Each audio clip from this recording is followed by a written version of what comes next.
This here is the current passenger railway map of Victoria. Like most modern transport maps, it's diagrammatic and not to scale, so heavily emphasises the Melbourne suburban area with its high density of lines and stations. But in this video, we're going to wind back the clock a touch and have a look at what the state's railways looked like 75 years ago.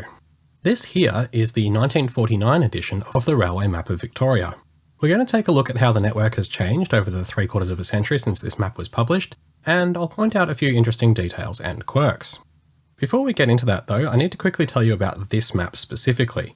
Maps of this design from this era aren't uncommon, and you can find various versions of them online, but the map you're looking at here is a scan of one I have in my physical collection. It belonged to my late grandmother, who immigrated to Australia in 1950. This is the September 1949 map, so I'd say it's very likely the first map she picked up after arriving in the country, maybe even on that first day after stepping off the boat at Station Pier. My grandma never threw anything out, and she never felt the need to get a more up-to-date map, using this one well into the 21st century. She lent it to me in about 2015, warning me that she might need it back at any time, despite the fact she was in her early 90s by then and only made short trips from Greensborough Station. I refer to this map a lot, and I've used parts of it in my videos before. It's still in reasonable condition, but it is very fragile, so I recently decided to scan it at very high resolution, allowing the original to be stored more safely without being regularly disturbed. Alright, so the first thing you'll notice is that in 1949, Victoria was basically covered in railways, with the only sizable gap being here, where all the mountains are. All mainline railways at the time were operated by the state-owned Victorian Railways, so there's no distinct border between country and suburban lines like we have today. The station names are listed around the outside of the map with a grid reference to help find their locations, a feature which is still included on some versions of today's map. Unlike the modern map, this one is drawn to scale, so it wasn't possible to draw the dense Melbourne suburban area in detail, which is instead displayed in this insert up here. The way it's framed is rather awkward for some lines, especially the Hurstbridge line, which is snipped off just above Diamond Creek, leaving just the last two stations to appear on the main map. The Ballarat area also had a high enough density of lines to earn itself a little insert. For any overseas viewers not familiar with the size of Victoria, it's 658 kilometres or 409 miles in a straight line from Orbost to the South Australian border. 1949 was just past the peak of the Victorian Railways network. A few lines had closed already, but many of them are still shown on the map accompanied by a note. Some lines which closed very early on aren't shown at all. The map is titled Railway Map of Victoria, showing passenger mileages, and a key thing to understand here is that you could go pretty much everywhere on this map as a passenger. The majority of lines had an actual passenger service, including quieter branch lines which were operated by rail motors, and some lines ran mixed trains, which were goods trains with a passenger car or two tacked on the end. A small number of lines had no passenger service at all, but I believe it was possible to obtain a pass to travel in the guard's van of a goods train to access those places. The network was built almost entirely before the arrival of the private automobile, so while trains would have been infrequent and slow on many branch lines, they were the common carrier, bringing goods and construction materials in and out of each town, as well as being the only way most people were able to travel any significant distance. So how much has changed in the 75 years since? Well, this here in blue is the current network of lines with a daily passenger service in 2024. There is also the Overland, which runs between Melbourne and Adelaide, but it only runs twice a week, so it doesn't make it into the daily category. There are also many lines which are still open in 2024, with no regular passenger service, but used by freight trains only, seen here in orange. The amount of traffic on these lines varies, but outside the two interstate routes, many of these lines are now used by less than one train per day, and some considerably less than one per week. To look at the reverse of this, here in red are the lines which have closed since 1949. Now, before someone jumps in the comments to correct me, some of these lines aren't technically fully closed, but rather booked out, which is basically a soft closure with no trains running and no maintenance being done. But either way, these lines have no trains running in 2024. So let's take a closer look at the changes to the suburban area. If you're familiar with the modern network, you won't be surprised to see a loop shape in the middle, but that's not the City Loop, which opened in the early 80s, that's the Inner Circle line, which closed in the mid-70s. You'll also notice the line to Kew, which closed in the 50s, and the lines to Port Melbourne and St Kilda, which were converted to light rail in the 80s, and are now part of tram routes 109 and 96, respectively. A branch to Springvale Cemetery is shown, as is the Mont Park Asylum line. The Williamstown line no longer connects to Williamstown Pier, and the end of the Upfield line no longer connects to Somerton, which you'll know all about from my Upfield line video. There are also lots of stations that have opened or closed or been renamed, but we'll be here all day if I mention all those. Not shown here is the old Outer Circle Railway, most of which closed not long after opening in the 1890s, leaving one remaining section, which is today's Alamein line. Okay, so lots of lines have closed, but how many new lines have opened since 1949? Just to be clear, I'm talking about completely new lines servicing places that didn't have railways before. I'm not including line rebuilds on existing alignments or deviations. Here we go. Yep, that's it. There's the regional rail link between Deer Park and Little River, and in the city there's the City Loop, and I'm showing the metro tunnel there too, even though it isn't quite open yet as I make this. The only other significant bit of new track was the 4-kilometre connection between Altona and Laverton in 1985, which only included one new station. At the time of this map, the whole network was 1600mm 5'3" broad gauge, with the exception of 4 2'6" narrow gauge lines built around the turn of the century as an experiment in cutting costs. However, the long-term inefficiencies of having to transship goods meant this never worked out financially. The 4 narrow gauge lines ran from Colac to Crows, Wangaratta to Whitfield, Moe to Walhalla, and Upper Ferntree Gully to Gembrook, the line we now know as Puffing Billy. There was actually a little-known 5th narrow gauge line operated by the VR from Welshpool to Port Welshpool, but unlike the others, it operated as a horse-drawn tramway rather than a proper steam railway. It closed in 1941 and isn't shown on this map. The broad gauge network was famously incompatible with the standard gauge network over the border in New South Wales, but it's worth noting that several VR broad gauge lines did enter New South Wales, including the Balranald line, which ran for over 200 kilometres on interstate soil. The main line towards Sydney crosses the Murray River just north of Wodonga, and a really surprising thing about this map is that it doesn't show Albury, which is where the broad gauge actually ended and was the interchange point with the New South Wales standard gauge network.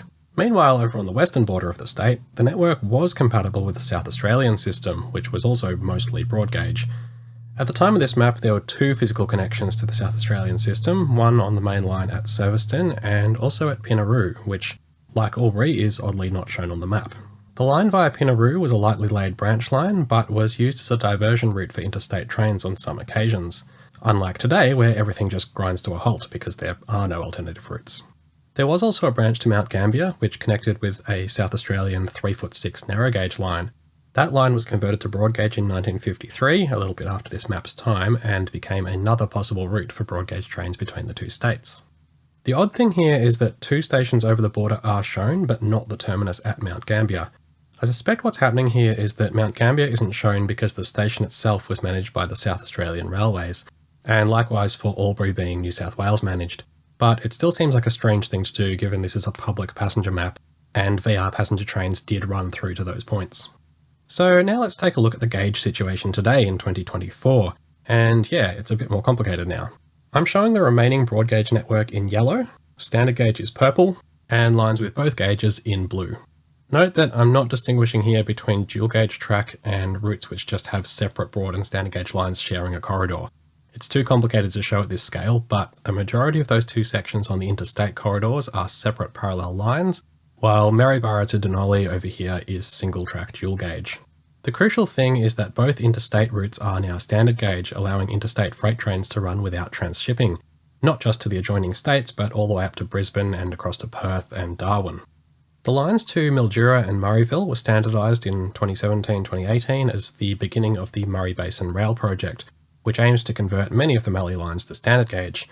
Unfortunately, the project crashed and burned before the next stage was completed, which would have seen a direct standard gauge connection from the Mildura line via Ballarat, and we're now stuck with an awkward situation where the travel time and distance for freight trains from Mildura has been dramatically increased, with no fix anywhere in sight. So going back to the map of current passenger routes, and I am including the overland this time, so we're looking at everywhere you can travel on a normal passenger train in any given week. This isn't to say that it's impossible to travel on those orange lines as a passenger, you just have to wait for the right opportunity. In Victoria, we have a very healthy mainline heritage train scene, and it's common for special tours to run on routes not served by regular passenger trains, like the Geelong to Ballarat line, and to far-flung destinations like Deniliquin or Witchyproof, famous for having the railway run down the middle of the main street. We also have several lines which have been restored to operating condition by volunteers. There are currently 4 broad gauge tourist railways running on the Daylesford, Malden, Hillsville and Mornington lines. 2 sections of the VR narrow gauge are operational, being the entire remaining part of the Gembrook line, as well as a short but scenic section of the Walhalla line. And last but not least, a section of the former broad gauge Queenscliff line has been restored as 3'6" narrow gauge. These tourist railways, plus the mainline heritage operations, have allowed many people like myself to experience travel on lines which we were never able to ride in regular service. And I'm sure you're all dying to know how much of the network I've travelled on personally, so here you go. Green is lines I have ridden, grey is lines that still exist which I embarrassingly haven't ridden yet. Yeah, I know, I've been to Murrayville but not Mildura, it's weird. And red are lines I have ridden but have since closed to traffic, so I might not be able to do so again, being the cross-country lines from Inglewood to Eaglehawk and Echuca to Toolamba, and the former South Gippsland Tourist Railway between Nyora and Leongatha.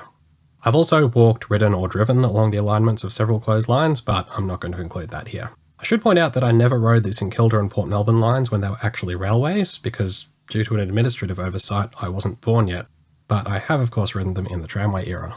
So let's look at a few other interesting features. If you look up in the Mallee region, you'll notice that all these lines are very evenly spaced apart.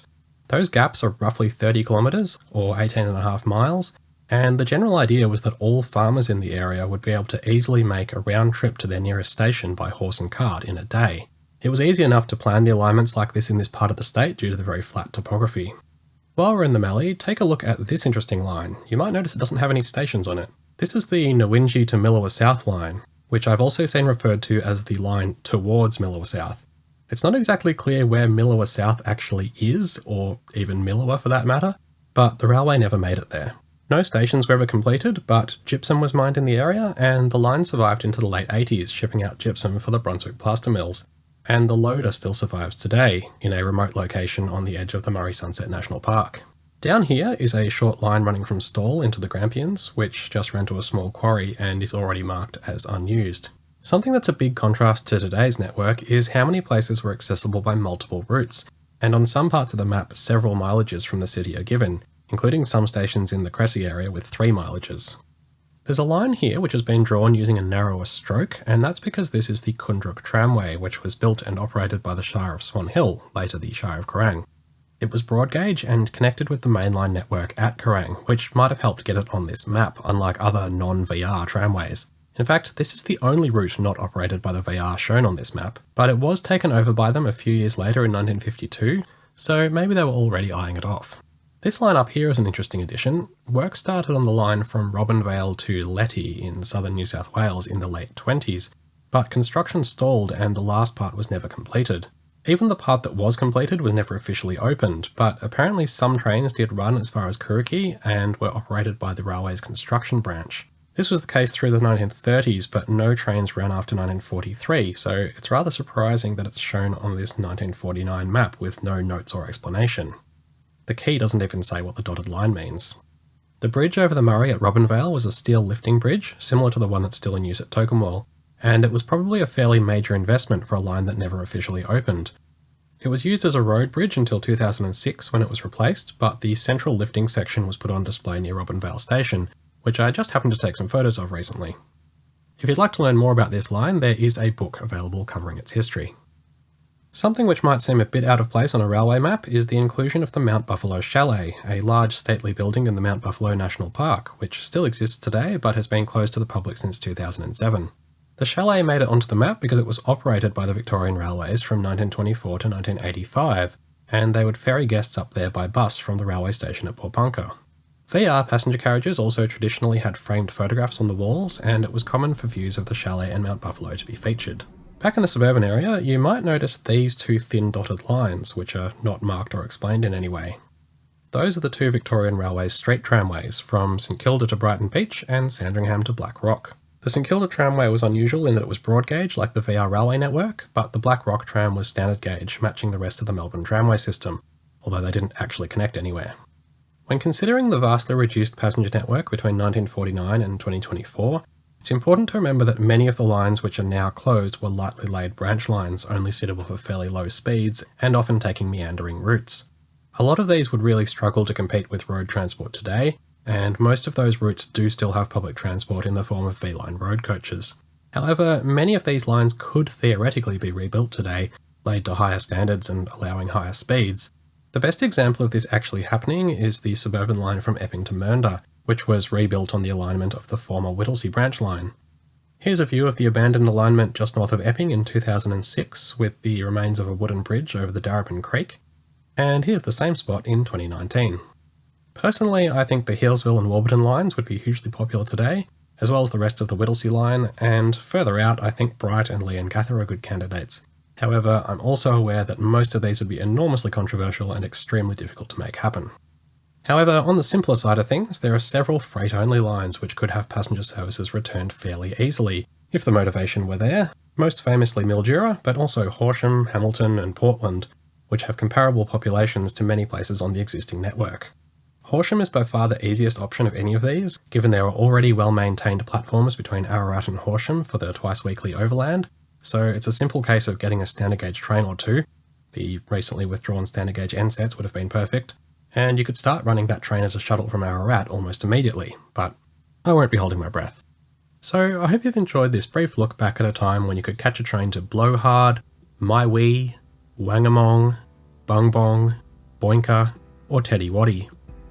One final thing, here are the current passenger lines using their current colours from the 2024 network map, which really helps show the true scale of the V-Line network compared to the suburban area. Thanks very much for watching.